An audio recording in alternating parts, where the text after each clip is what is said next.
Good morning all of you. मैं आशीष डाका Shastri senior secondary school Fatehpur Shekhawati के ऑनलाइन क्लास के प्लेटफॉर्म पे आपका हार्दिक स्वागत करता हूं, अभिनंदन करता हूं। बच्चों को बहुत सारा प्रेम, बुजुर्गों को प्रणाम और दोस्तों को नमस्कार। अपन पढ़ रहे थे विभव मापी के अनुप्रयोग, 4 अपने हो चुके थे। आज अपन पढ़ेंगे 5वां अनुप्रयोग और वो है एमीटर का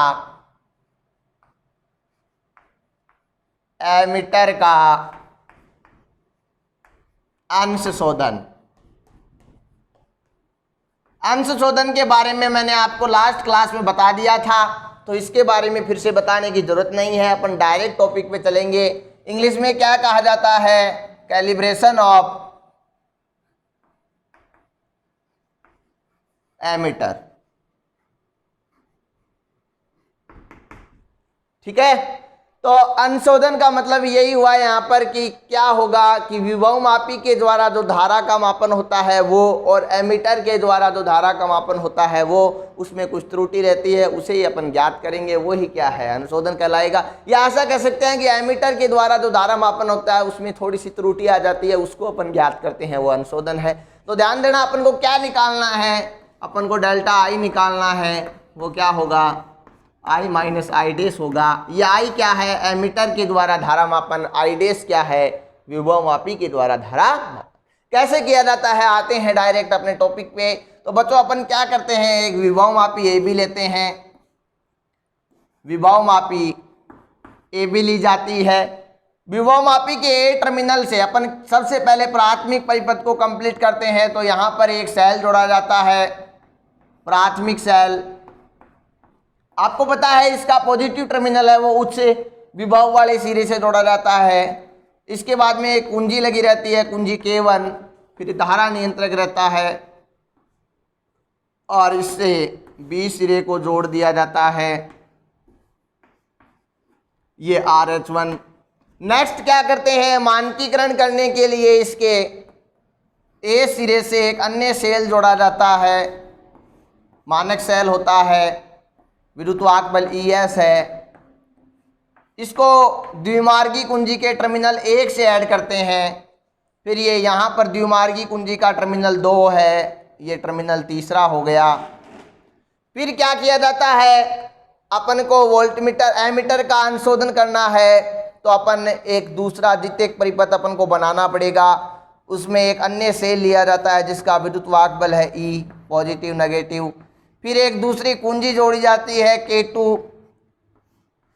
इसी प्रकार से यहाँ पर क्या जोड़ा जाता है? एक 1 ओम की कुंडली जोड़ी जाती है, 1 ओम प्रतिरोध की कुंडली जोड़ी जाती है। और आपको पता है जिस एमीटर का अंशशोधन करना होता है उस एमीटर को बच्चों अपन श्रेणी क्रम में जोड़ेंगे या समांतर क्रम में। समझना, आपको जिस दिन मैंने विद्युत धारा पढ़ाई थी उस दिन बताया था कि एमीटर हमेशा कहाँ जुड़ता है बच्चों?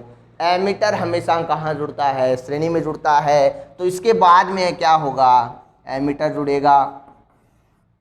ठीक है, और थोड़ा सा इसको पहले बना ले, कोई दिक्कत नहीं रहेगी, क्योंकि ये एमीटर का दूसरा सिरा है वो टर्मिनल 3 से, या ऐसा कर लें इसको आगे ले लेंगे, कोई फर्क नहीं पड़ेगा, ऐसा कर लेंगे। एमीटर का दूसरा सिरा जो है वो टर्मिनल 3 से जुड़ता है, ये टर्मिनल 3 है। इसको और आगे बढ़ा लेंगे थोड़ा, ये 1 है, ये टर्मिनल 2 है। जस्ट इसके बाद में क्या होता है? एक धारा नियंत्रक जुड़ा रहता है और धारा नियंत्रक से सर्किट को कंप्लीट कर दिया जाता है, RS2। ठीक है बच्चों, ये पॉजिटिव टर्मिनल हो गया, ये नेगेटिव हो गया। अब आपको पता है टर्मिनल 2 से गैल्वेनोमीटर जुड़ता है और गैल्वेनोमीटर से जॉकी को जोड़ दिया जाता है और जॉकी को तार AB के ऊपर रगड़ा जाता है। ठीक है बच्चों, वोल्टमीटर के अंशोधन में अपन ने क्या किया था? सबसे पहले विभव मापी का मानकीकरण किया था। वैसा का वैसा काम यहाँ किया जाएगा। सबसे पहले अपन क्या करेंगे? परिपथ, प्राथमिक परिपथ को पूर्ण करेंगे। प्राथमिक परिपथ को पूर्ण करने के बाद में टर्मिनल 1 और 2 के मध्य डॉटे लगाएंगे। तो वर्किंग प्रोसेस कैसे काम करता है देखते जाना।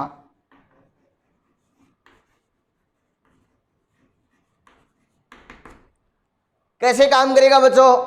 प्राथमिक परिपथ को पूर्ण करने के बाद में टर्मिनल 1 और 2 के मध्य अपन डॉट लगाते हैं। टर्मिनल 1 और 2 के मध्य डॉट लगाएंगे तो ये सेल काम करने लग जाएगा और इसका जो विभव है उसका पतन होगा कहाँ पर, विभवमापी की कितनी लंबाई पे, संतुलित लंबाई जितनी प्राप्त होगी उस पे।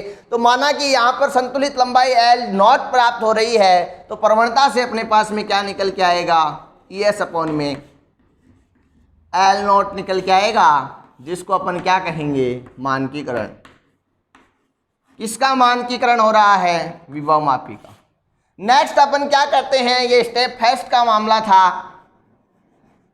स्टेप सेकंड में अपन क्या करते हैं, स्टेप सेकंड में अपन यहां से डॉट को हटा देते हैं और टर्मिनल 2 और 3 के मध्य डॉट लगा देते हैं। टर्मिनल 2 और 3 के मध्य डॉट लगाएंगे तो आपको पता है ये सेल प्रभावी नहीं होगा, ये सेल काम नहीं करेगा और ये सेल काम करेगा, और वो भी कौन से परिपथ में, बंद परिपथ में काम करेगा। तो देखना बच्चों, बंद परिपथ में काम करेगा तो आपको एक बात का तो ये पता है कि यहाँ पर सेल में धारा प्रवाहित होगी।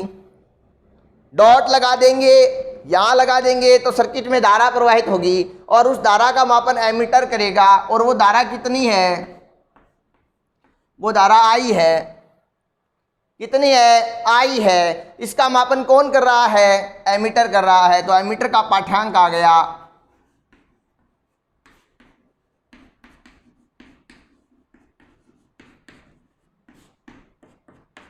ठीक है। नेक्स्ट अपन क्या करते हैं, यहां से नेक्स्ट ये देखते हैं कि विभवमापी किसका मापन करेगी, किसका करेगी, विभव का ही करेगी। वो कितना है, V डैश है।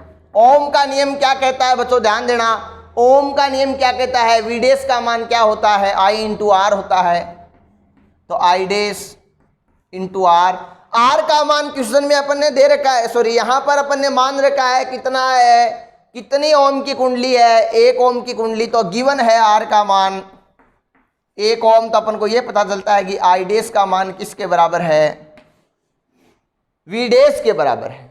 अब बच्चों V डैश अपन निकालेंगे, V डैश अपन को पता है यहाँ पर कितना है, वो ही प्रवणता की डेफिनेशन से हो जाएगा। प्रवणता की डेफिनेशन क्या कहेगी, लंबाई कितनी आ रही है L2, प्रवणता क्या है x।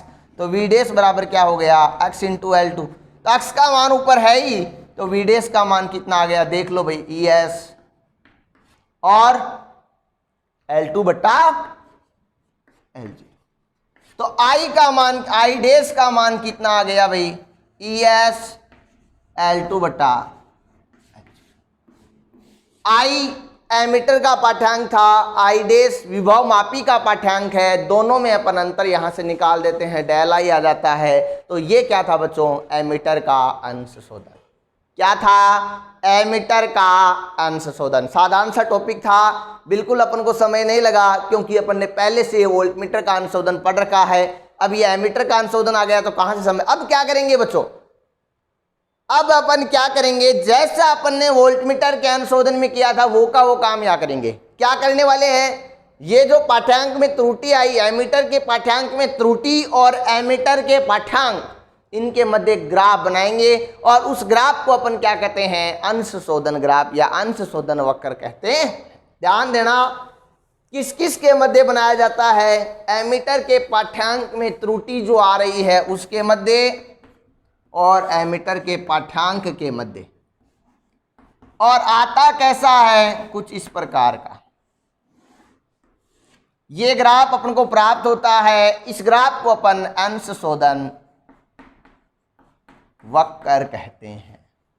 तो ये अपना बच्चों टॉपिक था एमीटर का अंश शोधन। इससे पहले वाली क्लास में अपन ने पढ़ा था वोल्टमीटर का अंश शोधन। इस प्रकार से अपना जो विद्युत परिपथ का जो चैप्टर है वो क्या होता है, कंप्लीट होता है। अब इसमें अगर आप लोगों के कोई डाउट रहती है तो आप मेरे से पूछ सकते हो, आपकी डाउट क्लियर करवाई जाएगी।